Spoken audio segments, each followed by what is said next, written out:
How to share profile cover on Facebook mobile. Hello guys, in today's video I'm gonna show you how to share profile cover on Facebook mobile. First thing you're gonna do is go to Facebook and then click these three lines here,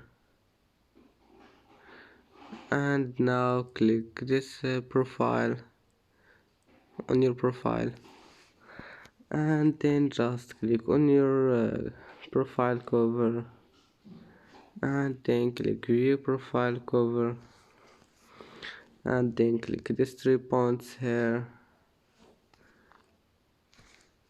and click this one, share. And as you see now, you can share it to anything you want.